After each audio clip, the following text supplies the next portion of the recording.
പരിശുദ്ധ അമ്മയുടെ പാദസ്പർശം ഏറ്റ ഈ അൾത്താരയിൽ അമ്മയുടെ നിത്യസാക്ഷിയായി ഞങ്ങളുടെ കുടുംബത്തിനെ നിർത്തിയതിൽ ആദ്യമായി നന്ദി പറയുന്നു.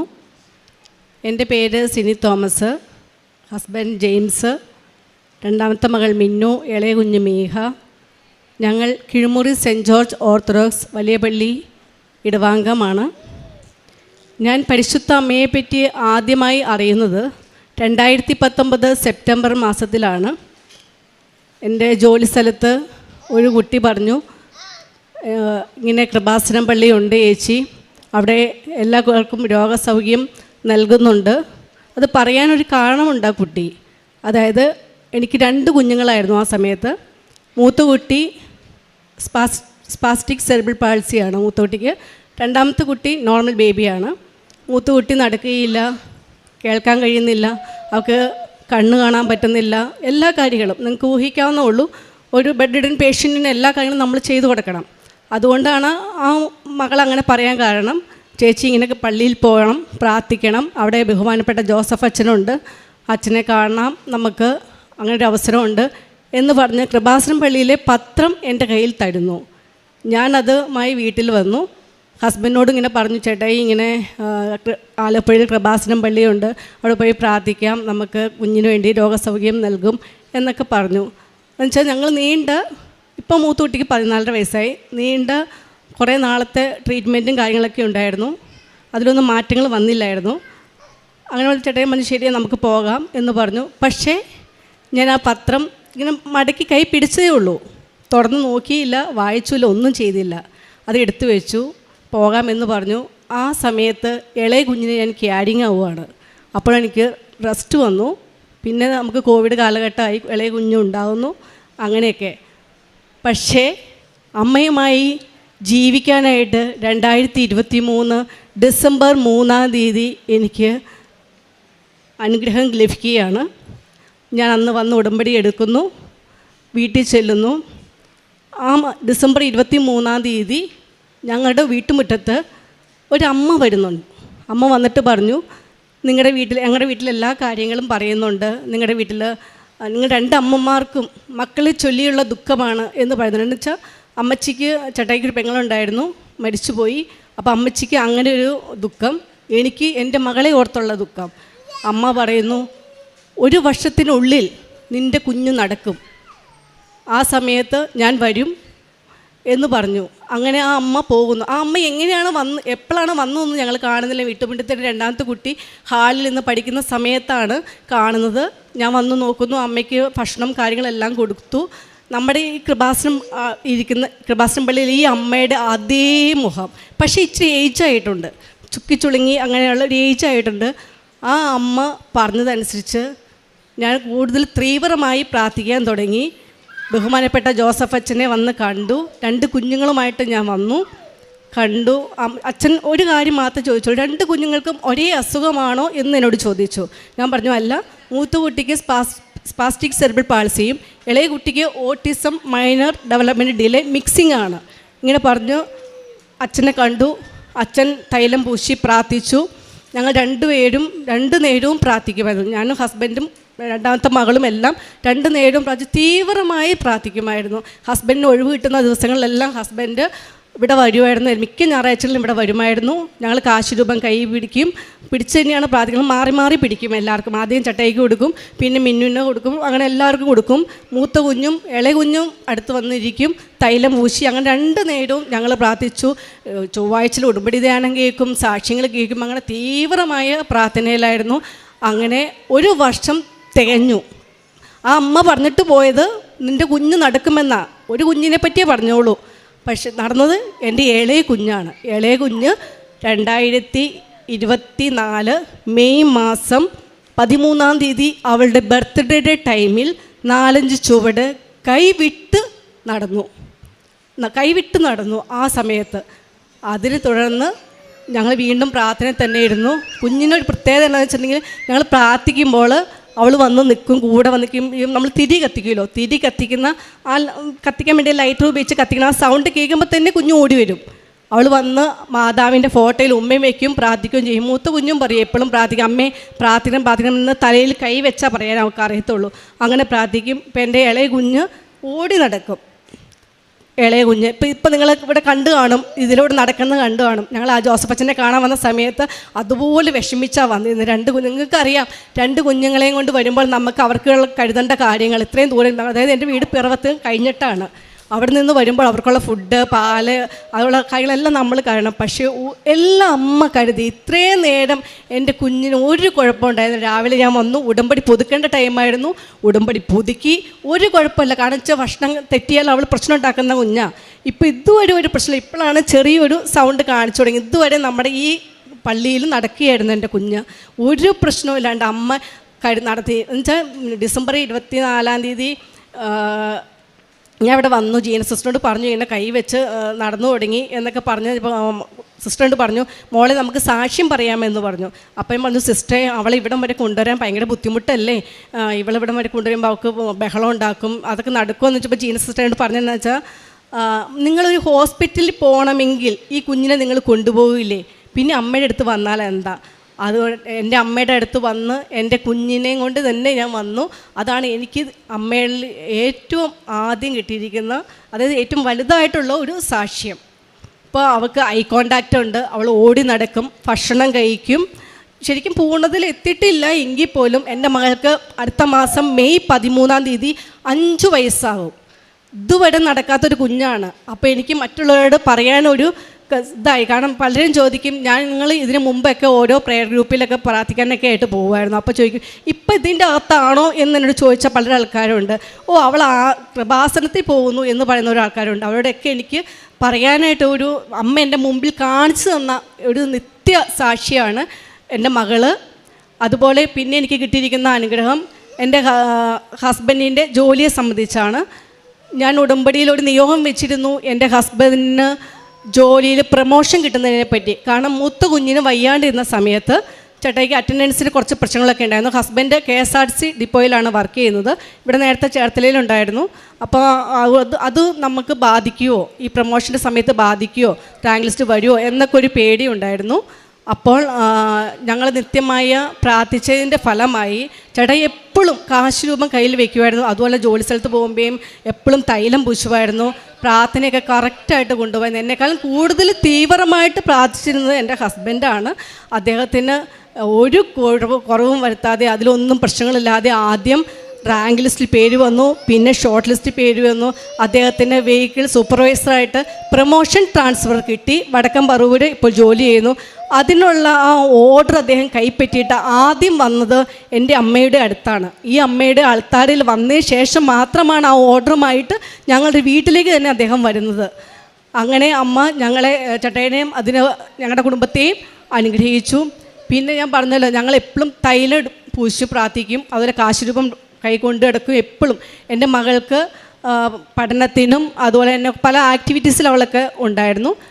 ഡാൻസ്, അതുപോലെ തന്നെ വാട്ടർ കളർ കോമ്പറ്റീഷൻ, അങ്ങനെ പല കാര്യങ്ങളിലും പങ്കെടുക്കുമായിരുന്നു. ഈ അമ്മയുടെ തൈലം ആ ടൂൾസിലൊക്കെ ഞാൻ പറ്റിയിട്ടാണ് മകളെ ഓരോ കോമ്പറ്റീഷനും ഞാൻ വിട്ടിരുന്നത്. അതിനെല്ലാം അവൾക്ക് സ്കൂൾ തലത്തിൽ ഫസ്റ്റും സബ് ജില്ലാ കലോത്സവത്തിൽ A ഗ്രേഡും കൊടുത്ത് എൻ്റെ അമ്മ മാതാവ് അനുഗ്രഹിച്ചു.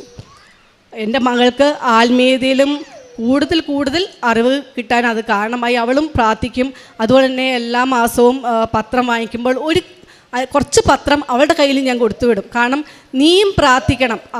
ഞാൻ ഉടമ്പടി എടുത്തു, എൻ്റെ കീഴിൽ നിന്ന് അനുഗ്രഹങ്ങൾ നേടുകയല്ല വേണ്ടത്, നീയും ഇത് എല്ലാവരോടും പറഞ്ഞ് നടന്ന് എല്ലാവരോടും പറയണം. നമ്മുടെ അമ്മയുടെ ഇങ്ങനെ നമുക്ക് കിട്ടിയ അനുഗ്രഹങ്ങളും അമ്മയെ പറ്റിയും എല്ലാവരോടും പറയണം എന്ന് പറഞ്ഞുകൊണ്ട് പത്രം അവിടെ കൊടുത്തുവിടും. അവൾ സ്കൂളിലും അങ്ങനെ എല്ലായിടത്തും കൊടുക്കും, ഞാനും കൊടുക്കുമായിരുന്നു. ഇത് ഞങ്ങളുടെ മറ്റൊരു അനുഗ്രഹമാണ്, അമ്മ തന്ന അനുഗ്രഹമാണ്. പിന്നെ എനിക്കുണ്ടായിരുന്നത് എൻ്റെ ഒരു ജോലിക്കാര്യമാണ്. ഞാൻ MA B.Ed ആയിരുന്നു. പക്ഷെ നമുക്ക് ടീച്ചിങ്ങിൽ ജോലി ചെയ്യാൻ പറ്റിയില്ലായിരുന്നു. അപ്പോൾ ഞാൻ അമ്മയോട് വന്നപ്പോൾ പ്രാർത്ഥിച്ചു, എൻ്റെ അമ്മേ, നിങ്ങൾക്കറിയാം 2 കുഞ്ഞുങ്ങൾ ഇങ്ങനെയാകുമ്പോൾ നമുക്ക് ഒത്തിരി സാമ്പത്തിക പ്രശ്നങ്ങളും കാര്യങ്ങളൊക്കെ ഉണ്ടാവും, ട്രീറ്റ്മെൻറ്റും കാര്യങ്ങളൊക്കെ ആയിട്ട്. അപ്പോൾ എനിക്കും ഒരു ജോലി തന്ന് അമ്മ സഹായിക്കണം. അന്ന് എനിക്ക് ഇസ്രായേലിലേക്ക് പോകാൻ, അങ്ങനെയുള്ള UK പോകാൻ, അങ്ങനെ കുറേ ഓപ്ഷൻസ് വന്നിരുന്നു. അപ്പോൾ ഞാൻ അമ്മയോട് പ്രാർത്ഥിച്ചു, അമ്മയുടെ ഹിതം പോലെ, ഒന്നുമില്ലെങ്കിൽ വിദേശത്ത് അല്ലെങ്കിൽ നാട്ടിൽ അമ്മയുടെ അടുത്ത് എൻ്റെ മക്കളുടെ കാര്യങ്ങൾ നോക്കി നടത്തുവാനായിട്ട് അമ്മ എനിക്കൊരു ജോലി തന്നെ, അമ്മയുടെ ഹിതം പോലെ എന്തുമായിക്കോട്ടെ ഞാൻ സ്വീകരിച്ചോളാം, എനിക്ക് കുഴപ്പമില്ല എന്ന് പറഞ്ഞ് ഞാൻ ഉടമ്പടി എടുത്ത് 2023 മെയ് മാസത്തിൽ ഞാൻ ഒരു സ്ഥാപനത്തിൽ എൻ്റെ ഹസ്ബൻഡിൻ്റെ വീട്ടിൽ നിന്ന് 10 മിനിറ്റ് നടന്നാൽ മതി, അവിടെ ഒരു കോളേജുണ്ട്, ചെറിയൊരു കോളേജാണ്. ആ കോളേജിൽ ഇൻ്റർവ്യൂവിന് പങ്കെടുക്കുകയും കാശ് രൂപം കൈ പിടിച്ചുകൊണ്ടാണ് ഞാൻ ആ ഇൻ്റർവ്യൂവിന് പോകുന്നത്. ഇൻ്റർവ്യൂവിന് പോയിട്ട് ഞാൻ അമ്മയോട് പറഞ്ഞു, അമ്മയുടെ ഹിതം പോലെ തന്നെ നടക്കണം, എനിക്ക് ജോലി തരണം, എൻ്റെ കുഞ്ഞുങ്ങളുടെ കാര്യങ്ങൾ നോക്കി നടത്താൻ വേണ്ടി എനിക്ക് ജോലി തരണം എന്ന് പറഞ്ഞു. ആ ഇൻ്റർവ്യൂവിൽ ഞാൻ സെലക്ഷൻ ആവുകയും ആ സ്ഥാപനത്തിൽ ഞാൻ ജോലി ചെയ്യുകയും ഇപ്പോഴും ആ സ്ഥാപനത്തിൽ ജോലി തുടർന്നുകൊണ്ടിരിക്കുകയും ചെയ്യുന്നു. അഡ്മിഷൻ ഡിപ്പാർട്ട്മെൻറ്റിലാണ് ഞാൻ ജോലി ചെയ്യുന്നത്. അപ്പോൾ അങ്ങനെ എനിക്ക് അമ്മ അവിടെ നല്ല രീതിയിൽ പെർഫോമൻസ് ചെയ്യാനായിട്ടുള്ള അനുഗ്രഹം നൽകി. എപ്പോഴും അവിടുത്തെ പ്രത്യേകത വെച്ചാൽ അതും ഒരു ക്രിസ്ത്യൻ കുടുംബാംഗങ്ങളടങ്ങിയ ഒരു സ്ഥാപനമാണ്. അവിടെ പ്രാർത്ഥിക്കാൻ നമുക്ക് കുഴപ്പമില്ലായിരുന്നു. ഞാൻ ഇരിക്കുന്ന സീറ്റിൽ ചെന്നിരിക്കുമ്പോൾ അമ്മയുടെ പ്രത്യക്ഷീകരണത്തിൻ്റെ പ്രാർത്ഥനയും വിശ്വാസപ്രമാണവും 7 സ്വർഗസ്ഥനായ പിതാവും 7 ക്രമം മറിയവും ചൊല്ലി തൈലം ചുറ്റും എൻ്റെ സീറ്റിൻ്റെ ചുറ്റും ഞാൻ വരയ്ക്കും. അങ്ങനെ അത് അവർക്കും അറിയാം, സ്ഥാപനത്തിലുള്ളവർക്കും അറിയാം. അങ്ങനെ ചെയ്താണ് എല്ലാ ദിവസവും ഞാൻ ആ സ്ഥാപനത്തിൽ ജോലിക്ക് പോകുന്നത്. അമ്മ ഒരു വീഴ്ചയും കൂടാതെ ഇപ്പോഴും അമ്മ എനിക്ക് ആ ജോലി തന്ന് ഇപ്പോഴും ഈ 2 കുഞ്ഞുങ്ങളുടെ കാര്യങ്ങൾ നോക്കിയിട്ട് വേണം എനിക്ക് ആ ജോലിക്ക് പോകാനായിട്ട്. അപ്പോൾ ഞാൻ പറഞ്ഞു സാറിനോട്, സാറേ എനിക്ക് ഇങ്ങനത്തെ പ്രശ്നങ്ങളൊക്കെ ഉണ്ട്, കുഞ്ഞുങ്ങളുടെ കാര്യങ്ങളൊക്കെ നോക്കണം. അപ്പോൾ സാർ പറഞ്ഞു, ഇനി കുഴപ്പമില്ല, നീ 12 മണിക്ക് വന്നാലും കുഴപ്പമില്ല, ഒരു സാലറി കട്ട് ചെയ്യാതെ, ഞാനിപ്പോൾ പോകുന്നത് 12 മണിക്കാണ് ആ സ്ഥാപനത്തിൽ ജോലിക്ക് പോകുന്നത്, ഒരു സാലറി കട്ട് ചെയ്യാതെ ഫുൾ സാലറിയോടുകൂടി, സാലറി എമൗണ്ട് കുറവാണെങ്കിൽ പോലും എനിക്ക് ഇപ്പോഴും ആ സ്ഥാപനത്തിൽ ജോലി ചെയ്യാനായിട്ട് അമ്മ മാതാവ് അവസരം തന്നു. അതിന് 1000 നന്ദി. പിന്നെ എൻ്റെ മമ്മിയും അനിയത്തിയും എന്നേക്കാൾ മുമ്പേ ഉടമ്പടി എടുത്തിരുന്നു. കാരണം എൻ്റെ മമ്മിക്ക് ചില പ്രശ്നങ്ങളുണ്ടായിരുന്നു. മമ്മിക്ക് വെള്ളം ഇറക്കാൻ പോലും പറ്റാത്തൊരവസ്ഥയുണ്ടായിരുന്നു. അതുകൊണ്ട് അനിയത്തിയും ഹസ്ബൻഡും മമ്മീനെ കൂട്ടിക്കൊണ്ട് വന്ന് ഇവിടെ ഉടമ്പടി എടുപ്പിച്ചിരുന്നു. അങ്ങനെയാണ് മമ്മിക്ക് ഭക്ഷണം കഴിക്കാനൊക്കെ സാധിച്ചത്.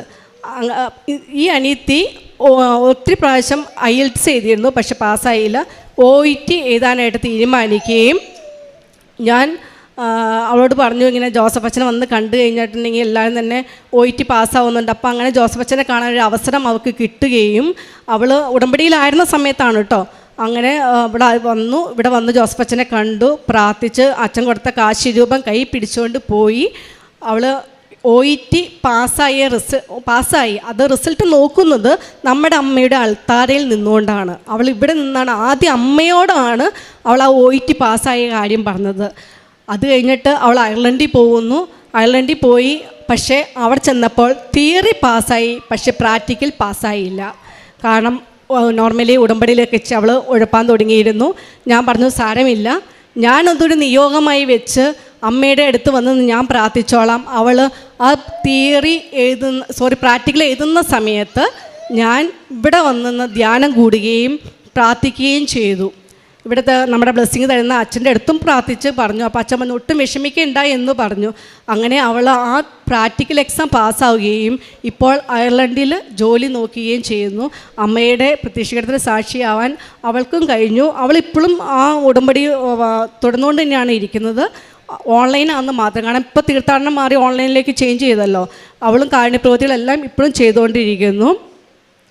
അങ്ങനെ അമ്മ ഒത്തിരി അനുഗ്രഹങ്ങളൊക്കെ ചെയ്തു തന്നിട്ടുണ്ട്. പിന്നെ ഞാൻ എൻ്റെ ജോലി സ്ഥലത്തോട് ചേച്ചിക്ക് വയ്യാണ്ട് വന്നു, ക്യാൻസറിൻ്റെ ലക്ഷണങ്ങളെല്ലാം കാണിച്ചു. അപ്പം നമ്മുടെ അമ്മയുടെ തൈലാഭിഷേകം പൂശി പ്രാർത്ഥിച്ചു. ചേച്ചിയോട് പറഞ്ഞു, ചേച്ചി ഇത് നെഗറ്റീവ് ആകുവാണെങ്കിൽ ചേച്ചി മകളെ വന്ന് ഇവിടെ ഉടമ്പടി എടുക്കണമെന്ന് പറഞ്ഞു. ആ ചേച്ചിക്ക് വേണ്ടി പ്രാർത്ഥിച്ചതിനെ തുടർന്ന് പിന്നത്തെ റിസൾട്ട് വന്നപ്പോൾ അത് നെഗറ്റീവ് ആവുകയും ആ ചേച്ചിയുടെ മകളെ കൊണ്ട് ഞാൻ ഉടമ്പടി എടുപ്പിക്കുകയും ചെയ്തു. ഞാൻ അമ്മയോട് പറഞ്ഞത് കൃത്യമായിട്ട് പാലിച്ചു. പിന്നെ എനിക്ക് ഏറ്റവും കൂടുതൽ അനുഗ്രഹങ്ങൾ തന്നത്, പിന്നെ എനിക്ക് ഏറ്റവും കൂടുതൽ ആത്മീയതയിലേക്ക് കടന്നു വരാൻ സാധിച്ചു എന്നുള്ളതാണ്. നേരത്തെ നോർമലി എല്ലാ 3 ആഴ്ച 9 ആഴ്ച കൂടുമ്പോഴൊക്കെ പള്ളികളിൽ പോയി ധ്യാനം പ്രാർത്ഥിക്കും, ധ്യാനങ്ങൾ കൂടും ഒക്കെ ചെയ്യുമായിരുന്നു. പക്ഷേ കൂടുതൽ സമയം പ്രാർത്ഥിക്കുന്നു. അതായത് രാവിലെ 5:30 എഴുന്നേറ്റ് പ്രത്യക്ഷീകരണ പ്രാർത്ഥന ചൊല്ലുന്നു. പിന്നെ അച്ഛൻ്റെ ഉടമ്പടി ധ്യാനം, ചൊവ്വാഴ്ചത്തെ ഉടമ്പടി ധ്യാനം അന്ന് തന്നെ കേൾക്കാൻ പറ്റുമെങ്കിൽ അന്ന് തന്നെ കേട്ട് തീർക്കും. പിന്നെ അരമണിക്കൂർ കൂടുതൽ ബൈബിൾ വായിക്കാനും തുടങ്ങി. പിന്നെ ഞാൻ മൊബൈൽ വെക്കും, അടുക്കളയിലൊക്കെ ഇരിക്കുന്ന സമയത്ത് മൊബൈൽ വെച്ച് അത് കേൾക്കാൻ തുടങ്ങി. അങ്ങനെ ഒത്തിരി. പിന്നെ എല്ലാവരോടും പറയാൻ എല്ലാവരും പറയും എൻ്റെ മകളിങ്ങനെ നടന്നുകൂടി, ഞങ്ങൾക്ക് ഇന്ന അനുഗ്രഹങ്ങൾ കിട്ടി. അങ്ങനെ എല്ലാവരോടും രണ്ടാമത്തെ മകളുടെ ടീച്ചറിനോടായാലും എൻ്റെ കോളേജിലെ സ്റ്റുഡൻസിനോടായാലും പറയും. ഞാൻ അങ്ങനെ എൻ്റെ സ്റ്റുഡൻസിനെയും കൊണ്ട് കഴിഞ്ഞ മാസം ഞാൻ വന്നു, 3 കുട്ടികളെയും കൊണ്ട് ഇവിടെ വന്ന് അവർക്ക് ഉടമ്പടി എടുപ്പിച്ചു. അങ്ങനെ അമ്മയുടെ ഒരു അമ്മയുടെ കാര്യങ്ങളെല്ലാം കൊണ്ട് സുവിശേഷ വേല പോലെ ഞാൻ ചെയ്യുന്നുണ്ട്. പിന്നെ എന്നേക്കാൾ അമ്മ എനിക്ക് തന്നിരുന്ന അനുഗ്രഹങ്ങൾക്ക് എല്ലാ അനുഗ്രഹങ്ങൾക്കും നന്ദി പറയുന്നു. ഇനിയും അമ്മയുടെ പ്രത്യക്ഷണത്തിൻ്റെ സാക്ഷിയായി ജീവിക്കണമെന്നാണ് എനിക്ക് ആഗ്രഹം.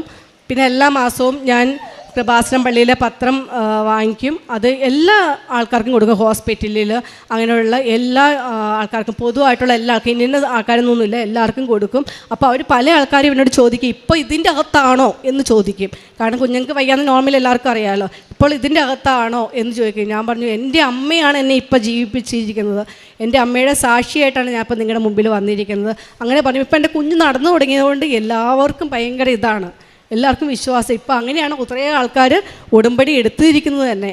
അതുപോലെ തന്നെ എൻ്റെ വീടിൻ്റെ അടുത്ത് വയ്യാത്ത ആളുകളെ താമസിപ്പിക്കുന്ന സ്ഥലമുണ്ട്, അവിടെ ഞാൻ പോകും. നമുക്ക് 2 കുഞ്ഞുങ്ങളെ ശുശ്രൂഷിക്കാൻ ഉള്ളത് കൊണ്ട് നമുക്ക് വേറെ രോഗികളെ പോയി ശുശ്രൂഷിക്കാൻ എനിക്ക് പറ്റത്തില്ല, ഇവരുടെ കാര്യങ്ങൾ നോക്കണമല്ലോ. പക്ഷേ പറ്റുന്ന എല്ലാ ആഴ്ചകളിലും അങ്ങനെ ഞങ്ങളുടെ തൊട്ടടുത്താണ് അങ്ങനെ ഒരു മലയപ്പള്ളി എന്നാണ് പറയുന്നത്, അവിടെ ഒരു ഇതുണ്ട്, സദനം ഉണ്ടെന്നൊന്നും എനിക്കറിയത്തില്ല. പക്ഷേ കൃപാസനത്തിൽ ഉടമ്പടി എടുത്തതിനെ തുടർന്നാണ് ഞാനത് അറിയാൻ കഴിഞ്ഞതും. എല്ലാ ആഴ്ചകളിലും അവിടെ പോകും, അവിടുത്തെ ചേട്ടന്മാരോട് സംസാരിക്കും, അവർക്ക് വേണ്ടുന്ന കാര്യങ്ങളെല്ലാം, ഫുഡും കാര്യങ്ങളെല്ലാം പറ്റുന്ന എനിക്ക് ചെറിയൊരു എമൗണ്ടിൽ കൊടുക്കാൻ പറ്റുന്നുള്ളിൽ പോലും അത് അവർക്ക് കൊടുക്കുകയും ചെയ്യും. പിന്നെ അല്ല, ചില സമയങ്ങളിൽ കാശാണ് അവർക്ക് ആവശ്യമെങ്കിൽ അങ്ങനെ കൊടുക്കും. പിന്നെ അല്ലാതെ എൻ്റെ മുമ്പിൽ ആരെങ്കിലുമൊക്കെ വയ്യാത്ത ആൾക്കാരൊക്കെ വരുവാണെന്നുണ്ടെങ്കിൽ എന്നിൽ കഴിയുന്ന കാര്യങ്ങളെല്ലാം ഞാൻ ചെയ്തു കൊടുക്കും. പിന്നെ എന്താണെന്നറിയില്ല, അമ്മയോട് ഞാൻ പ്രാർത്ഥിക്കുമ്പോൾ എനിക്ക് വരാൻ പോകുന്ന ബാഡും ഗുഡുമായിട്ടുള്ള കാര്യങ്ങൾ അമ്മ എന്നെ കാണിച്ചു തരും. ഞാൻ പറയും, മിന്നുനോടായാലും ഡഡയോടായാലും പറയും, നമുക്ക് ഇന്ന കാര്യങ്ങൾ സംഭവിക്കാൻ പോകുന്നില്ല, അല്ലെങ്കിൽ നല്ല നല്ല കാര്യങ്ങൾ സംഭവിക്കാൻ പോകും. അത് എന്താണെന്ന് എനിക്കറിയത്തില്ല, അമ്മയോട് കൂടുതൽ പ്രാർത്ഥിക്കണോണ്ടാണോ ഇങ്ങനെ ഇരിക്കണോണ്ടാണോ എനിക്കറിയത്തില്ല. എന്തായാലും അങ്ങനെ എന്ത് കാര്യങ്ങളുണ്ടെങ്കിൽ പോലും അത് കൃത്യമായി എനിക്ക് അമ്മ കാണിച്ചു തരും. അതുപോലെ തന്നെ അമ്മയുടെ നിത്യസാക്ഷിയായിട്ട് ഇനിയും നിൽക്കണമെന്നാണ് എൻ്റെ ആഗ്രഹം. എൻ്റെ കുടുംബത്തിന് അമ്മ നൽകിയ എല്ലാ അനുഗ്രഹങ്ങൾക്കും നന്ദി. ഹബക്കൂക്ക് പ്രവാചകൻ്റെ പുസ്തകം 1-ാം അധ്യായത്തിൽ തിരുവചനങ്ങൾ അരുളി ചെയ്യുന്നു, ജനതകളുടെ ഇടയിലേക്ക് നോക്കി വിസ്മയഭരിതരാകുവീൻ. പറഞ്ഞാൽ ആരും വിശ്വസിക്കാത്ത പ്രവൃത്തികൾ നിങ്ങളുടെ നാളുകളിൽ ഞാൻ ചെയ്യാൻ പോകുന്നു. സിനിയും ഹസ്ബൻഡും തങ്ങളുടെ 2 മക്കൾ ഒരുമിച്ച്, 3 മക്കളാണ് ഇവർക്ക്, 2 മക്കൾ ഒരുമിച്ച് ഇവിടെ വന്ന് ദൈവം തങ്ങളുടെ ജീവിതത്തിലേക്ക് ചൊരിഞ്ഞ കൃപകൾക്ക് നന്ദി പറയുകയാണ്. വളരെ പ്രത്യേകിച്ച് തൻ്റെ കുഞ്ഞ്, 3-ാമത്തെ കുഞ്ഞ് ഇവിടെ വന്ന് ഉടമ്പടി എടുക്കുമ്പോൾ താൻ ക്യാരിയിങ് ആയിരുന്നു എന്നും, പിന്നീട് ആ കുഞ്ഞിനെ ലഭിച്ചപ്പോൾ ആ കുഞ്ഞിന് ഉണ്ടായിരുന്ന അസ്വസ്ഥതകൾ, കുഞ്ഞ് നടക്കില്ലായിരുന്നു, ഐ കോണ്ടാക്റ്റ് ഇല്ലായിരുന്നു, പ്രാഥമികമായിട്ടുള്ള ഒരു കാര്യങ്ങളും ഭക്ഷണം കഴിക്കുക അങ്ങനെയുള്ളതൊന്നും ചെയ്യില്ലാത്ത കുഞ്ഞ്, 5 വയസ്സ് വരെ അങ്ങനെയുള്ള യാതൊന്നും ഇല്ലാതിരുന്ന മകളാണ്. പിന്നീട് ഉടമ്പടി എടുത്ത് ബഹുമാനപ്പെട്ട VP ജോസഫ് അച്ഛൻ്റെ കൈവയ്പ് ശുശ്രൂഷ സ്വീകരിക്കുന്നു. അങ്ങനെ കുഞ്ഞ് സ്വന്തമായിട്ട് 3-4 സ്റ്റെപ്പ് നടക്കുവാൻ തുടങ്ങി. കുറച്ച് ദിവസങ്ങൾക്കുള്ളിൽ ഇപ്പോൾ നന്നായിട്ട് കുട്ടി നടക്കുന്നു, ഐ കോണ്ടാക്റ്റൊക്കെ ഉണ്ട്, ഭക്ഷണമൊക്കെ കഴിക്കും. അപ്പോൾ അത് ഒട്ടും തന്നെ ഇമ്പ്രൂവ് ആകില്ല, അല്ലെങ്കിൽ അങ്ങനെയുള്ള ഒരു ഹോപ്പും സയൻസ് കൊടുക്കാത്തപ്പോഴാണ് ഈ മക്കൾ ഇന്ന് ഇവിടെ വന്ന് ഉടമ്പടി എടുത്തതിന് ശേഷം തങ്ങളുടെ ജീവിതത്തിൽ പ്രകടമായിട്ട് വന്ന മാറ്റങ്ങളാണ് അവരുടെ ജീവിതത്തിലെ കൺമുൻപിൽ അവർ അനുഭവിക്കുന്നത്. അവർ പറയുകയാണ്, തങ്ങൾക്ക് 2 കുഞ്ഞുങ്ങളാണ് ഇതേപോലെ ഓരോ രീതിയിൽ കോംപ്ലിക്കേഷൻസ് ആയിട്ടുള്ളത്. എന്നാൽ ഈ മാതാപിതാക്കൾ അവരുടെ ആ സ്ഥിരത, അവർ ഉറച്ചു നിൽക്കുകയാണ്, അവർ പ്രാർത്ഥനയിലും പ്രവർത്തനത്തിലും ഒരുമിച്ച് നിൽക്കുന്നു.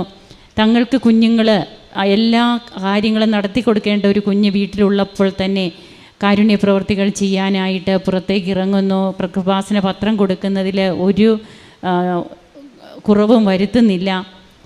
സമയമുള്ളപ്പോഴൊക്കെ ഇവിടെ വന്ന് പ്രാർത്ഥിച്ചിട്ട് പോകുന്നു, അമ്മയെ കണ്ടിട്ട് പോകുന്നു. അതുകൊണ്ടാണ് ഉടമ്പടി എടുത്ത് പോയ ഉടനെ അമ്മ വീട്ടിൽ ചെന്നു എന്നാണ് പറയുക. അങ്ങനെ തങ്ങൾക്ക് എന്തെല്ലാമാണോ തങ്ങളുടെ ബുദ്ധിമുട്ടുകൾ അതെല്ലാം അവിടെ വന്ന് തങ്ങളോട് ഒരമ്മ പങ്കുവെച്ചു. അത് കൃപാസന മാതാവ് തന്നെയാണെന്ന് ഈ മക്കൾ പൂർണ്ണമായും വിശ്വസിക്കുന്നു. അതുകൊണ്ട് തന്നെ യെശയ്യാ പ്രവാചകൻ്റെ പുസ്തകം 26-ാം അധ്യായത്തിൽ 3 മുതലുള്ള തിരുവചനങ്ങൾ അരുളി ചെയ്യുന്നുണ്ട്. അങ്ങയിൽ ഹൃദയമുറപ്പിച്ചിരിക്കുന്നവനെ അങ്ങ് സമാധാനത്തിൻ്റെ തികവിൽ സംരക്ഷിക്കുന്നു. എന്തെന്നാൽ അവൻ അങ്ങയിൽ ആശ്രയിക്കുന്നു. കർത്താവിൽ പൂർണ്ണമായും ആശ്രയിക്കുക. എല്ലാം തികഞ്ഞിട്ട് കർത്താവിൽ ആശ്രയിക്കുവാൻ എളുപ്പമാണ്. എന്നാൽ ഉള്ളതിൽ കുറവുകളുള്ളപ്പോൾ വളഞ്ഞ വരകളിൽ കൂടിയും നേരെ എഴുതാൻ കഴിയുന്നവൻ ദൈവമാണെന്ന് ഏറ്റുപറയുകയും വിശ്വസിക്കുകയും ചെയ്യുന്നതാണ് ജീവിതത്തിലെ ഏറ്റവും വലിയ സാക്ഷ്യം. വീണ്ടും തൻ്റെ ഹസ്ബൻഡിൻ്റെ പ്രൊമോഷൻ, അതുപോലെ രണ്ടാമത്തെ മോൾക്ക് കലോത്സവത്തിലൊക്കെ അവൾക്ക് കിട്ടുന്ന പ്രോഗ്രസ്, എല്ലാറ്റിനും നന്ദി പറയുമ്പോൾ ഇന്ന് തങ്ങളുടെ കൂടെ അമ്മ സഞ്ചരിക്കുന്ന അനുഭവം, തനിക്ക് പലതും പറഞ്ഞു തരുന്നു, നടക്കാൻ പോകുന്ന കാര്യങ്ങൾ, ഇതൊന്നും ഇവിടെ ഇരുന്ന് ആരെങ്കിലും ബുദ്ധിപരമായിട്ട് ചിന്തിച്ചാൽ ഇതൊക്കെ വളരെ വിഡ്ഢിത്തം എന്ന് തന്നെ പറയും. ഇങ്ങനെയൊക്കെ നടക്കുമോ എന്ന്. എന്നാൽ ഇന്ന് സിനിയോടും ഹസ്ബൻഡിനോടും അവരുടെ കുടുംബത്തോടും അല്ലെങ്കിൽ ഇവിടെ വന്ന് നിന്ന് ഇതുപോലെ സാക്ഷ്യം പറയുന്ന ഓരോ മക്കളും അവരുടെ ജീവിതത്തിൽ അവരെ അനുഭവിക്കുന്നതാണ്. ഇത് ദൈവപക്ഷം നിൽക്കുമ്പോൾ മാത്രം നമുക്ക് കിട്ടുന്ന കൃപയാണിത്. അതാണ് ഇന്ന് ഈ മക്കൾ ഇവിടെ വന്ന് പങ്കുവയ്ക്കുന്നത്. നമുക്ക് കരങ്ങളടിച്ച് ദൈവത്തെ ആരാധിക്കാം. യേശുവേ നന്ദി, യേശുവേ സ്തുതി, യേശുവേ ആരാധന. അത്യപൂർവ ദൈവാനുഭവങ്ങൾ ഇനി നിങ്ങൾക്കും സ്വന്തം. ഈ യൂട്യൂബ് ചാനൽ ഇതുവരെ സബ്സ്ക്രൈബ് ചെയ്തിട്ടില്ലെങ്കിൽ ഇപ്പോൾ തന്നെ സബ്സ്ക്രൈബ് ചെയ്യുക. ഈ വീഡിയോ ഇപ്പോൾ തന്നെ നിങ്ങളുടെ സുഹൃത്തുക്കൾക്ക് ഷെയർ ചെയ്തുകൊണ്ട് കർത്താവിൻ്റെ പ്രേക്ഷിതരാകുക.